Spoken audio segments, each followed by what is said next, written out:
Bonjour à tous. C'est un plaisir pour le ministère de la Femme d'être avec vous en ce matin. Wow. Je disais, c'est un plaisir pour le ministère de la Femme d'être avec vous ce matin. Moi-même, en tant que responsable de ce ministère, et Syldilia Laurent, qui est mon adjointe, et qui vous a fait la bienvenue. Nous sommes vraiment heureux de vous accueillir dans ce ministère. Merci à Juliano pour ce beau chant qui nous rappelle que Dieu est toujours là. Et justement, ça va bien avec le thème de notre présentation de ce matin, le thème que je vais partager avec vous, qui est le Dieu qui vous voit. J'ai envie de dire le Dieu qui te voit. Le Dieu qui te voit. Oui, Dieu nous voit. Et ça fait toute la différence. Oups. Faut pas que je touche trop. Voilà. Je vais commencer par vous raconter une petite histoire. Alors c'est un petit garçon qui regardait des photos de mariage avec sa maman et son papa. Et on feuilletait les pages, on voyait maman et papa avant, on voyait maman et papa dans leurs beaux vêtements de mariage, on voyait la tante, la cousine, on voyait les membres de la famille.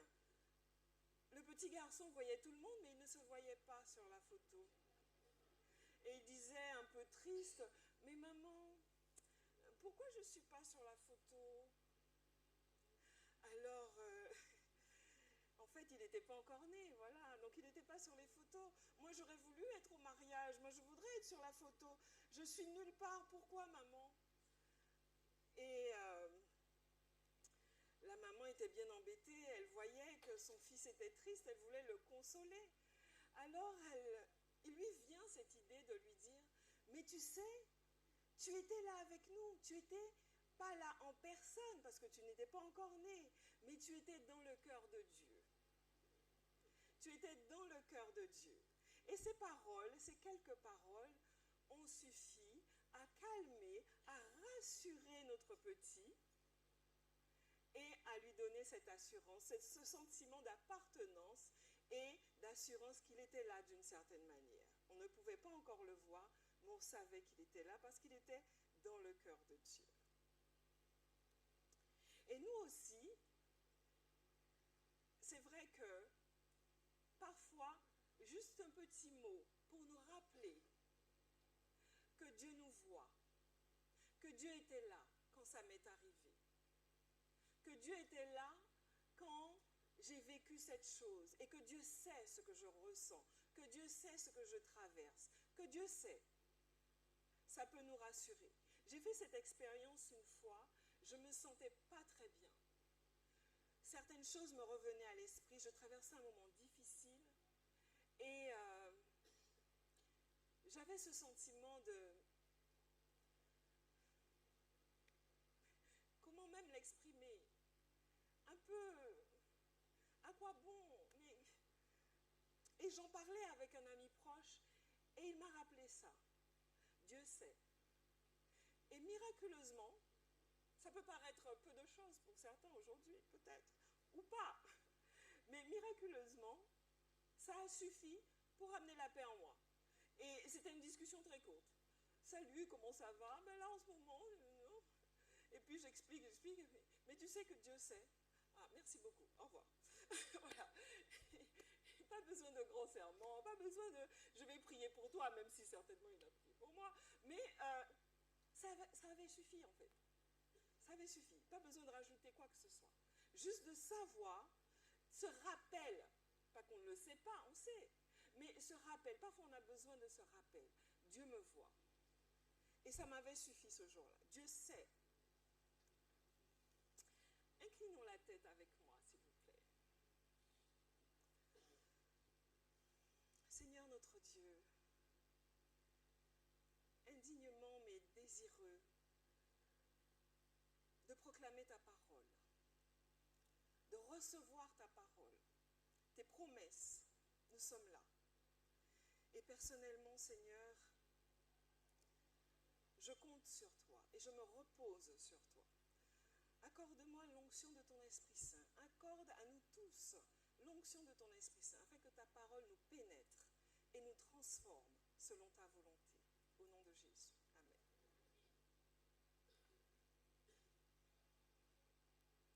Alors, comme je disais, le message, le Dieu qui vous voit, le Dieu qui te voit, a été écrit par Edith Ruiz Espinosa.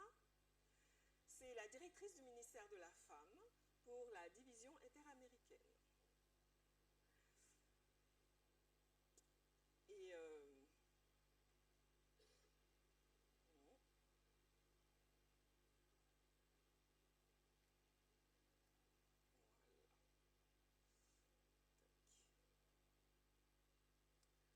alors, voir, déjà, qu'est-ce qu'on entend par voir? Voir, c'est percevoir le sens. Percevoir par le sens de la vue. Déjà. Parfois, c'est vrai que, comme Jésus faisait l'exemple avec l'aveugle et les pharisiens, on peut ne pas voir et voir plus que celui qui voit. Mais bon, on va partir sur le principe que voir, pour voir, on va utiliser les sens de la vue, le sens de la vue. Donc, on est sur le plan physique. On peut aussi percevoir des sentiments et les comprendre. Quand on entend Dieu qui voit, c'est pas seulement qu'il sait où tu te trouves, qu'il sait ce que tu fais, c'est aussi parce qu'il peut comprendre tes sentiments, il peut comprendre ce que tu ressens, tes émotions. Et là, on est sur le niveau émotionnel. Le Dieu qui nous voit, le Dieu qui te voit, c'est aussi celui qui va percevoir d'une manière intelligente et attentive. On est sur le plan cognitif. D'accord? Donc là, ce sont toutes les différentes façons qu'on va pouvoir voir et être perçu et aussi percevoir les autres. Poursuivons.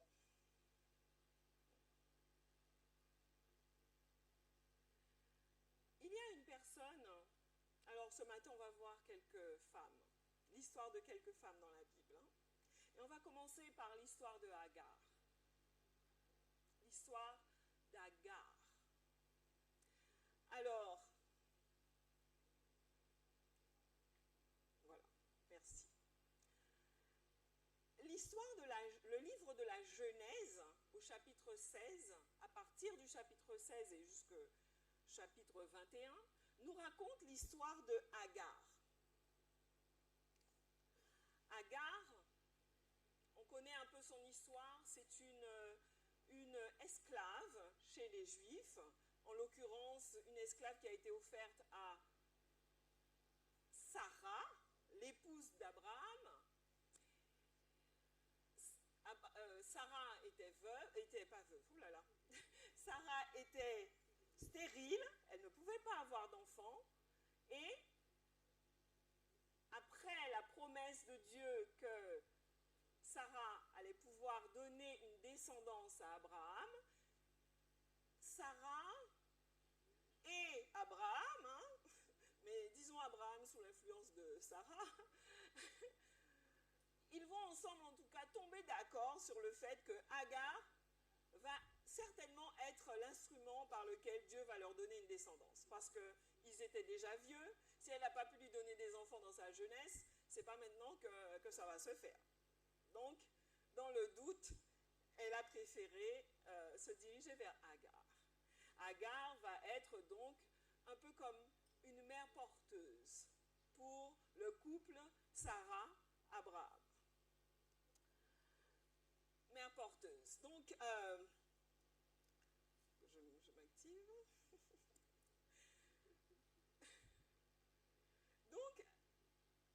Agar, quelque part, bon, aujourd'hui, ça existe, les mères porteuses. Tu as entendu le cri de mon âme. Merci, ma sœur.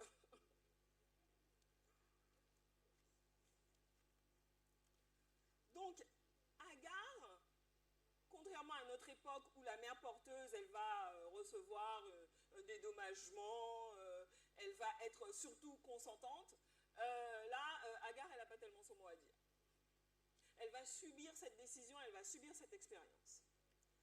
Et de fil en aiguille, vous connaissez un peu l'histoire, sinon vous pouvez la lire dans Genèse 16 à 21, de fil en aiguille, Agar va se retrouver seule dans le désert avec son enfant. Il va se construire une forme de jalousie entre Agar et Sarah.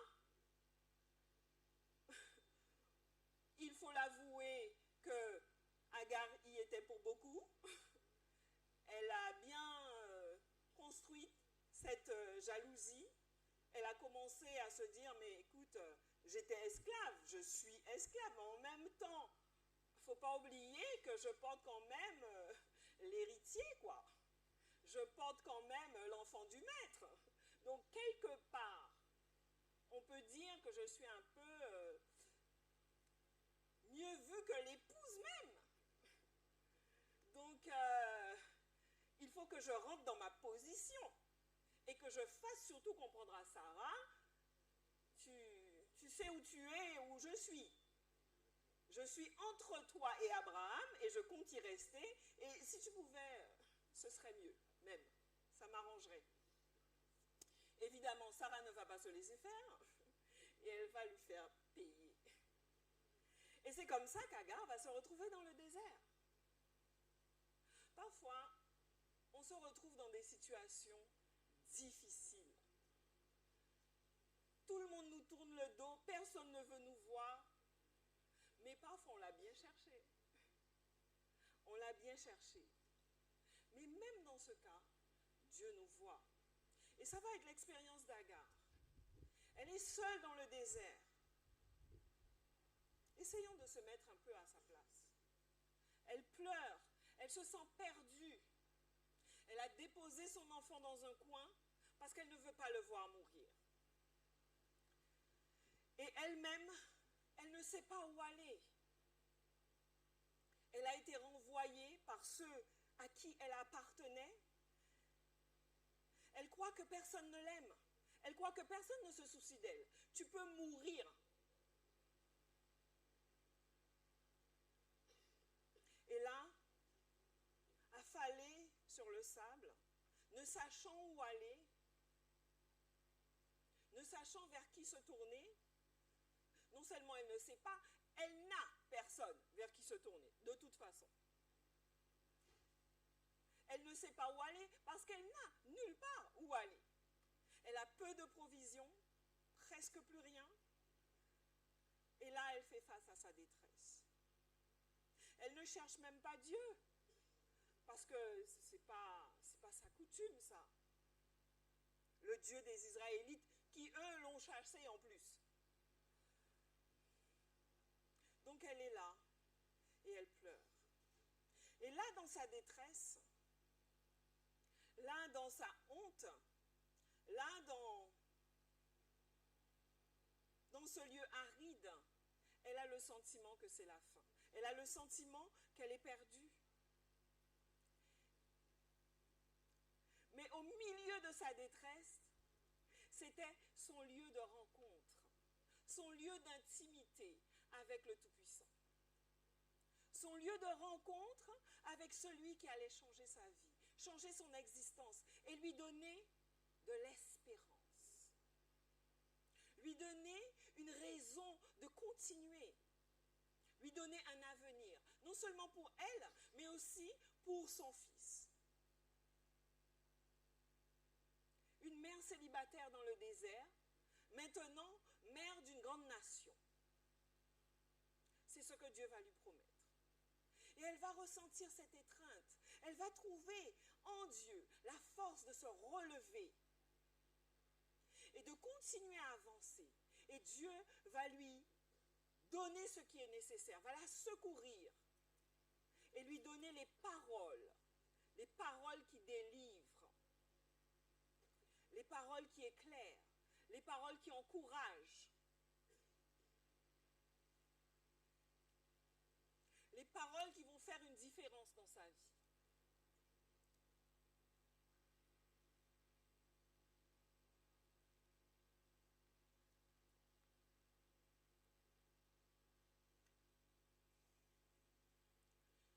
Nous aussi, Dieu nous voit dans notre désert. Dieu nous voit lorsque nous nous sentons désorientés, que nous ne savons pas quoi faire, que nous ne savons pas où aller, où nous tourner. Peut-être une personne ici se sent comme ça ce matin. On est là, on est bien vêtu, on est venu adorer, mais dans notre cœur, on ne sait pas où, on ne sait pas comment. Mais Dieu voit notre vie. Dieu voit quand notre vie s'effondre autour de nous. Dieu voit quand il n'y a pas d'issue. Dieu voit notre solitude physique, émotionnelle. Et il prend soin de nous. Et dans notre désert, il vient nous apporter une fontaine jaillissante. Jaillissante d'espoir, jaillissante de force, de courage. Et Dieu vient nous relever, même quand le monde entier nous abandonne.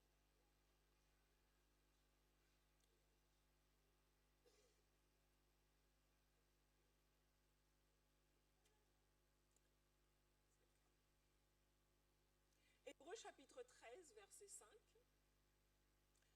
nous dit « Car Dieu lui-même a dit, je ne te délaisserai point et je ne t'abandonnerai point. » Répète cette phrase dans ton cœur. C'est une promesse de Dieu. Et Dieu tient toutes ses promesses. Toutes ses promesses. Car Dieu lui-même a dit, je ne te délaisserai point. Toi, sur qui j'ai les yeux là ce matin, je ne te délaisserai pas. Je ne t'abandonnerai pas. Quand toi-même tu voudras t'abandonner, moi je ne t'abandonnerai pas.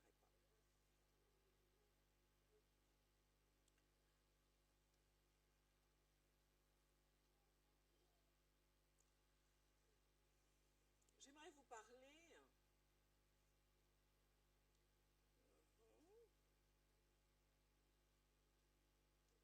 d'une autre personne. Pourquoi tu ne veux pas monter?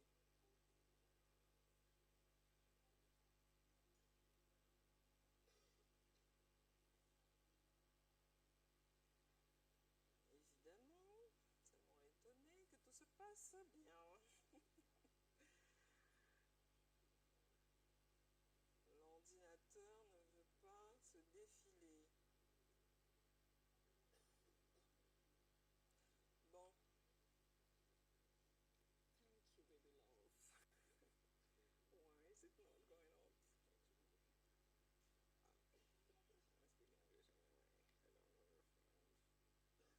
bref. Ok, super, merci. Merci Nathan. Bon, je ne peux pas dire que je suis abandonnée ce matin. En effet. Ok. Alors, on va parler aussi de Ritzpa. Agar, bon, on la connaît bien. Mais Ritzpa, je peux voir qui connaît l'histoire ou qui se souvient de l'histoire de Ritzpa. Qu'est-ce qui est arrivé à Ritzpa? Moi, je ne me souvenais pas, hein, franchement. Ritzpa. Ritzpa. Mais il est arrivé un drame à Ritzpa, comme parfois il nous arrive des drames. Ritzpa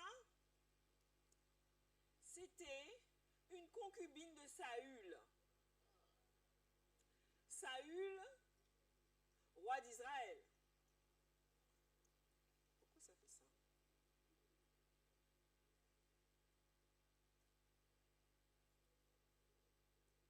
Et Ritzpa, donc, a eu une histoire avec les Gabaonites. Alors, les Gabaonites, il faut savoir que les Israélites, voilà. Alors, l'histoire de Ritzpa, on peut la retrouver dans 2 Samuel, chapitre 21. 2 Samuel, chapitre 21, versets 10 à 14. 2 Samuel, chapitre 21, versets 10 à 14, nous relate un peu l'histoire de Ritzpa. Nous savons que les Israélites étaient un peuple puissant. Et lorsqu'ils passaient quelque part, ça allait se savoir. Et ceux qui étaient ses ennemis ne voulaient pas savoir. Les Gabaonites, qui étaient des descendants, il me semble, des Amoréens, un reste des Amoréens, nous dit la parole, les Gabaonites ont une idée. Ils se sont dit, les Israélites passent, leurs ennemis trépassent, eh bien nous, on va se faire passer pour un peuple nomade, on va essayer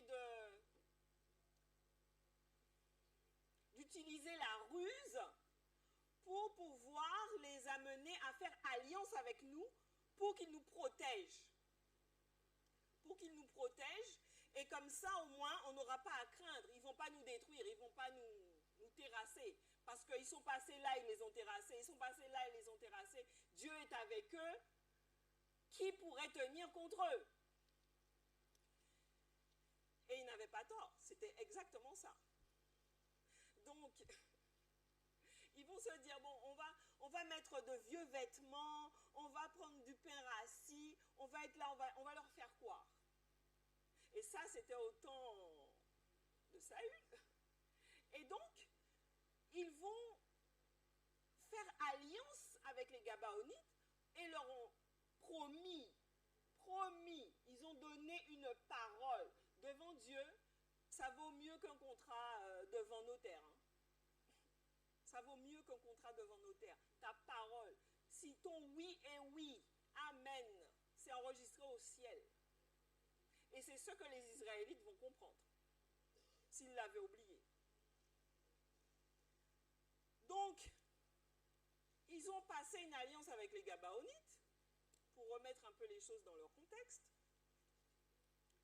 Et, bon, ils vont bien finir par découvrir que ces Gabaonites-là, ces gens-là, ce n'étaient pas des amis, c'était des ennemis, des Gabaonites, et qu'on aurait bien voulu les détruire, mais maintenant qu'on a passé contrat avec eux, il n'est pas de notre coutume en Israël de rompre notre parole. Mais il se trouve que dans son zèle, Saül ne va pas s'embarrasser de ce genre de choses, de ce genre de principes. Et il va se permettre de les terrasser quand même. L'histoire nous raconte que Saül passera, il va mourir. Le temps, les années passeront, mais la parole donnée qui a été rompue, c'est pas passé. Et les Israélites vont expérimenter des difficultés à cause de ça. Donc David, qui à ce moment-là est roi, va se poser des questions. Mais qu'est-ce qui nous arrive, Seigneur? Et Seigneur va répondre. Et il va leur dire, voilà ce qui vous arrive.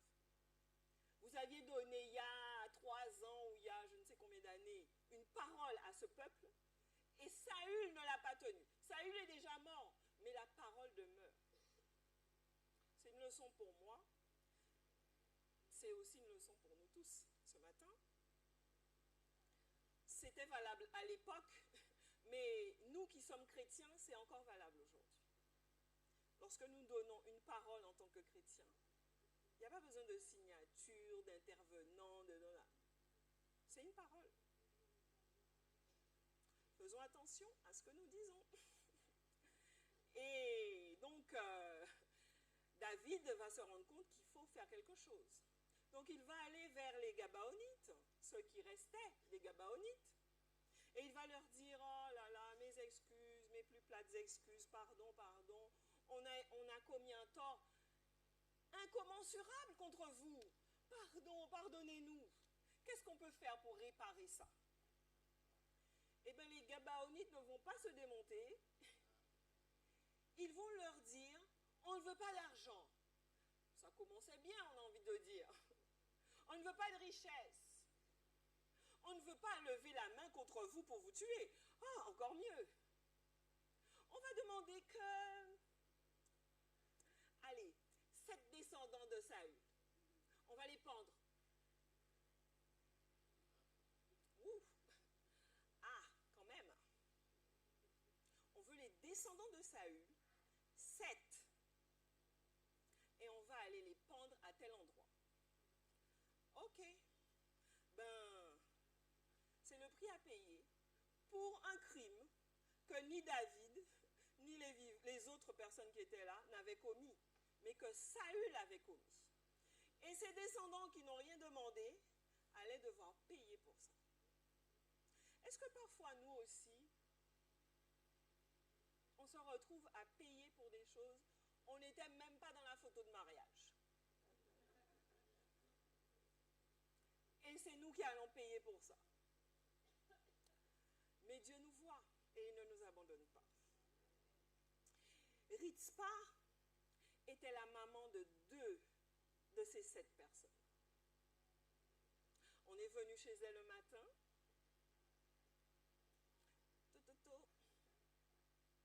On est venu chercher tes 2 garçons.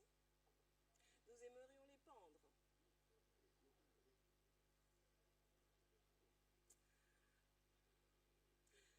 Chaque fois que je pense à ça, j'ai les cheveux qui se hérissent. J'ai la chair de poule parce que je suis maman. Il n'y a aucun moyen que j'allais laisser ça arriver. Il fallait me pendre aussi. Ça, c'est sûr. Mais en tout cas, Ritzpa, elle a été digne. Elle a été digne. Moi, chapeau bas, Ritzpa. On a pris ses enfants. Il y en a une autre à qui on a pris 5 enfants. C'était la petite fille de Saül, celle-là. Et Ritzpa, on lui a pris ses 2 fils, ce qui lui restait de sa relation avec Saül, d'ailleurs. Et ils vont être pendus. Être pendus, vous savez combien il y a une malédiction pour les Israélites. Tu es pendu, tu es maudit dans ce temps et le temps à venir. C'est d'ailleurs pour ça que les pharisiens voulaient qu'on crucifie Jésus pour qu'il soit entre ciel et terre, qu'il meure entre ciel et terre. C'est une position dans laquelle on te maudit jusque dans le siècle à venir. Si on les avait seulement égorgés, mais pendus en plus, c'est une ignominie, en fait. Alors Ritzpa, elle va accepter cette tragédie, elle va vivre cette tragédie, elle va prendre un sac, elle va se coucher contre un rocher, au pied d'un rocher, près de l'endroit où ses enfants ont été pendus, et les autres aussi. Et elle va s'assurer que les animaux, les oiseaux, ne viennent pas les... Donc, vous avez compris. Et pendant un certain temps, elle va faire ça. David va se rendre compte, il va entendre ce qu'elle a fait, et puis il va choisir de récupérer ces corps-là, de leur donner une sépulture plus digne, etc. Mais voilà l'histoire de Ritzpa. Quelle tragédie!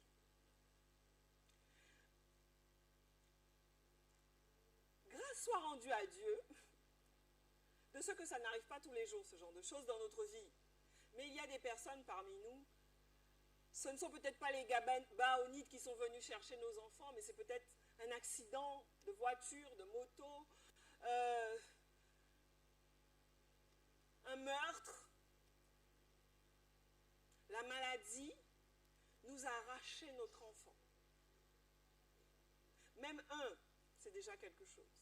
C'est une tragédie, c'est un drame. Que ça nous est arrivé récemment ou il y a longtemps, c'est quelque chose qu'on porte. Je voyais une émission qui parlait des gènes. Et ils ont découvert que les traumatismes que nous vivons, ils transforment nos gènes. Ça s'inscrit. On peut regarder dans l'ADN d'une personne les traumatismes qu'elle a pu vivre. Ça impacte jusqu'à l'ADN d'une personne, le traumatisme qu'elle a vécu. J'imagine que l'ADN de Ritzpa a été impacté. J'imagine... il est midi? Ok. All right. Ok. Bon, j'essaie de... Pardon. J'imagine que l'ADN de Ritzpa a été impacté et que... et que... Bon, ben voilà, hein. Vous avez compris. Et que nous aussi, hein, moi-même j'ai vécu des tragédies et je veux bien croire que ça a impacté mon ADN, mais je ne reste pas sur l'impact que ça peut avoir sur mon ADN. Ne restons pas sur l'impact que les tragédies peuvent avoir sur notre ADN, parce que Dieu peut réparer ton ADN. Et Dieu voit ta tragédie, Dieu comprend ce que tu ressens, Dieu te voit. Et il a le pouvoir de changer, il te comprend. Il ne fait pas que te voir, il ne va pas se dire « Oh, regarde ce qui lui arrive ». Non, je te vois et je te prends en main là où tu t'effondres. Je te relève. On ne va pas parler de ces femmes sans parler de la femme adultère. On va finir sur celle-là d'ailleurs. Permettez-moi de prendre un peu plus de votre temps.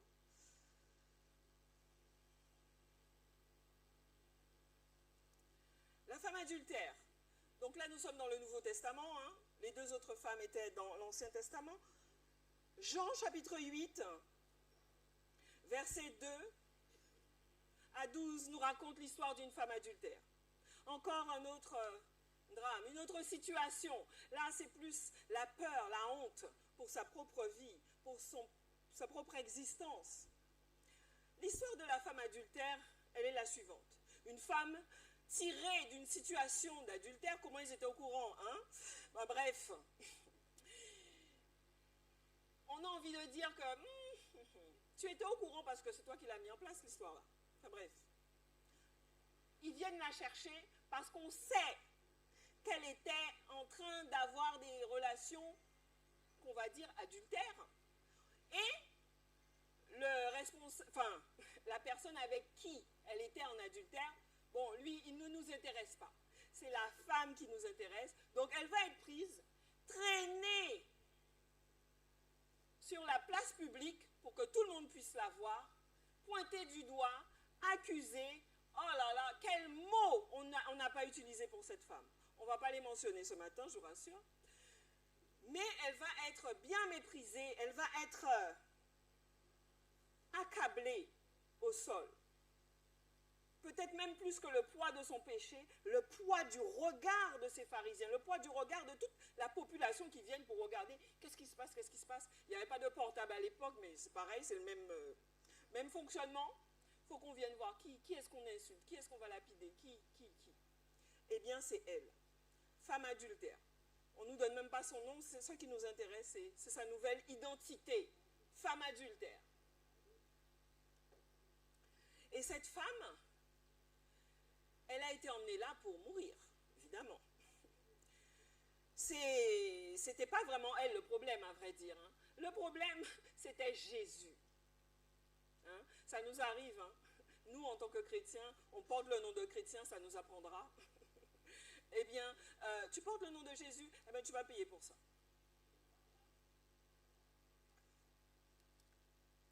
Elle se retrouve là parce qu'on veut atteindre Jésus.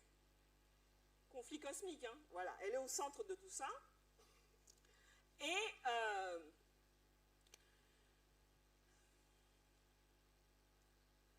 les pharisiens vont expliquer à Jésus un petit peu, voilà. Donc, on a trouvé cette femme. Qu'est-ce que tu en dis, toi? Toi qui as toujours quelque chose à dire. Toi qui as toujours... Hein, vas-y, dis-nous, qu'est-ce qu'on va faire? On va la lapider ou on va faire quoi?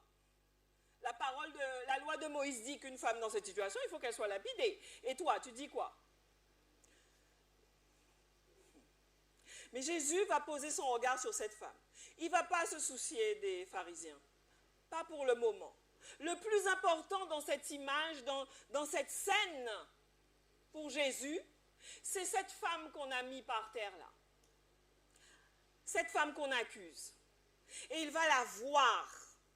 Il va voir sa situation. Il va voir sa détresse. Il va voir sa peur. Elle tremble de peur. D'accord. Oui. Il va voir sa situation et il va vouloir la venir en aide. Lui venir en aide. Donc, déjà, nous savons que les pharisiens, ils n'avaient pas le droit de l'emmener là. Normalement, c'est la démarche du mari, de l'époux de la femme. Ce n'est pas la démarche des pharisiens. Donc déjà, eux-mêmes sont hors la loi dans cette situation. Ils vont venir, prendre quelqu'un là, l'emmener là, se plaindre, etc. Et ce n'est pas leur rôle. Mais peu importe que d'être hors la loi, si ça peut servir une cause contre Dieu lui-même. En fait, bref.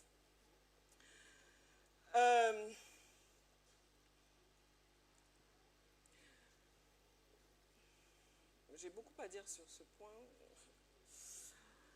Ce que Dieu va dire à cette jeune femme, donc on sait que Jésus va écrire. Qu'est-ce qu'il va faire?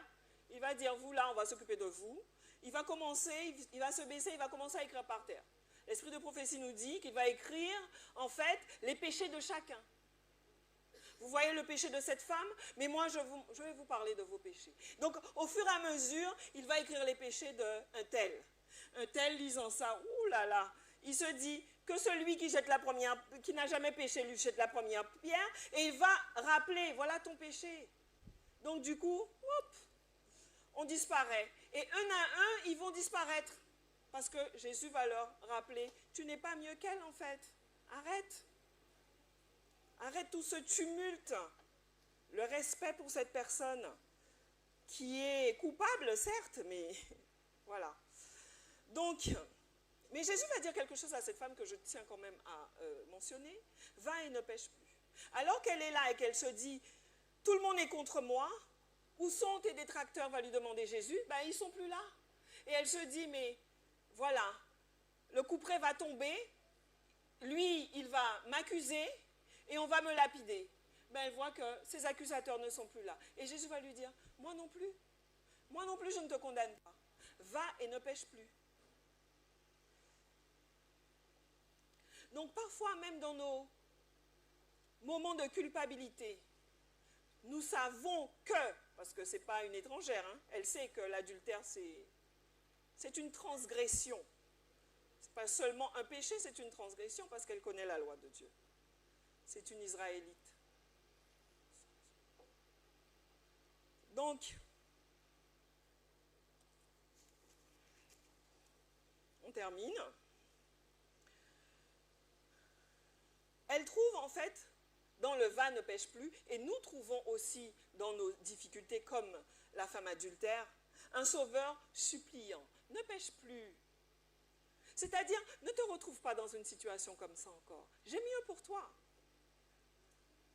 Laisse-moi te conduire. Et cette femme, alors qu'elle attendait la mort, elle va trouver la vie. Jésus va impacter sa vie.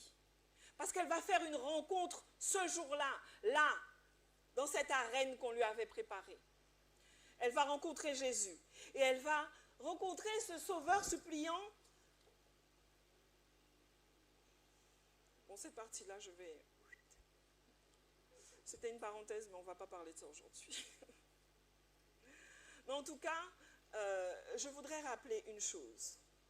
Diapo 11, s'il vous plaît. L'amour de Christ, c'est cette chose qui guérit. Jésus nous dit, je suis l'Éternel qui te guérit. Cette phrase a changé ma vie à un moment donné. Oups. Cette phrase a changé ma vie à un moment donné. De savoir, je me disais, j'ai vécu quelque chose de terrible. Et si la personne qui m'a causé ce tort ne peut pas reconnaître, je me sentais perdue. C'est bizarre, mais parfois on a des pensées qui nous condamnent et qui nous détruisent, qui nous tuent. Et j'avais cette pensée, et cette pensée me tuait. Jusqu'à ce que Dieu vienne avec cette phrase, « Je suis l'Éternel qui te guérit ». C'est-à-dire que ta guérison ne dépend pas de l'attitude de l'autre par rapport au mal qu'il t'a fait. Ta guérison ne dépend pas du mal que tu as fait ou du regard des autres sur toi qui a fait quelque chose de mal. Ta guérison vient de moi, l'Éternel Tout-Puissant. Je suis l'Éternel qui te guérit. Et c'est cet amour, ce regard d'amour que Dieu va porter sur toi en ce matin, qui est un amour qui guérit, un amour qui a le pouvoir extraordinaire de rétablir, de restaurer l'âme blessée. Pourquoi? Parce que c'est un amour divin. C'est dans la rencontre intime avec Dieu, avec Christ, que nous trouvons la joie et la pleine satisfaction. J'ai envie de dire amen. Donc, on va terminer sur cette conclusion qui est tout en bas. Dernière diapo du coup. Dieu vous voit, Dieu nous voit. Chacun de nous, Dieu nous voit. Dieu est notre force. Dieu est notre lumière. Dieu nous tient dans sa main. Qui va ouvrir la main de Dieu pour venir te chercher? Il est le Dieu qui te voit. Et aujourd'hui, nous voyons au moyen d'un miroir, d'une manière obscure, mais nous avons cette espérance que un jour, notre Rédempteur reviendra et nous le verrons face à face. Aujourd'hui, nous connaissons en partie, mais à ce moment-là, nous connaîtrons comme nous avons été connus. C'est tiré de 1 Corinthiens 13, 12. Alors, gardons à l'esprit cela. Que Dieu nous bénisse.